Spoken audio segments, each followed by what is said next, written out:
The people of Kansas. I know how hard this has been. I know how many adjustments they've had to make to their lives, whether it's taking care of their kids and trying to homeschool them.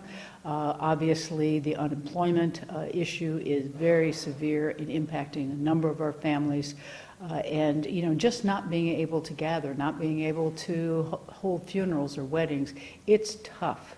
And I want the Kansas people to know that I understand that and that I appreciate their willingness to work with us so that we can all get through this as safe and as healthy as possible. Right.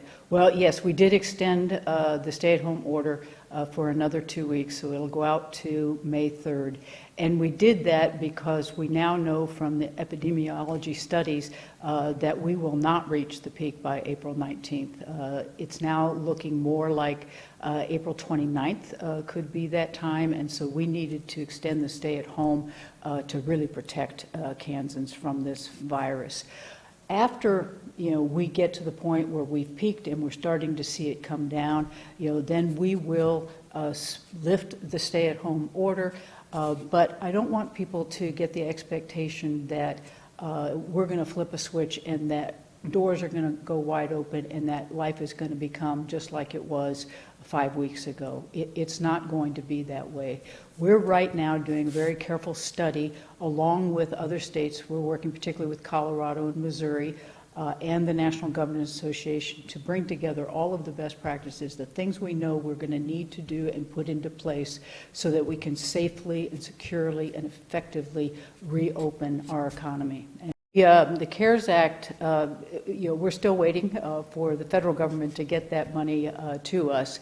So as soon as it gets here, we will start to disperse it to the folks around Kansas. The way that works is that everybody who's on unemployment will get that additional $600 check.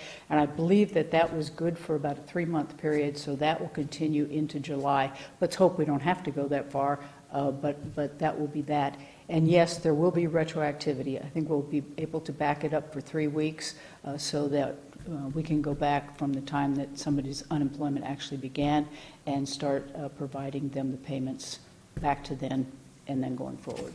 It's an approach, and we'll be looking at it sort of industry by industry and what small businesses, what large businesses can be opened up and under what circumstances. You know, we'd be putting in place guidelines for, you know, let's just talk about a restaurant, for instance, that, you know, if they previously had an occupancy of 100, you know, we might have to say, okay, you can open back up, but your occupancy can only be 50.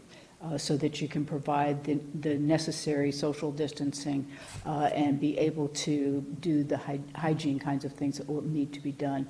So we're looking at all of those kinds of things. We will have those guidelines in place before we lift the stay-home order so that it's clear, very clear to our businesses and our other entities exactly what it is they need to do in order to be able to open safely and efficiently. Can apply for an absentee ballot, which essentially is a ballot that comes into your home.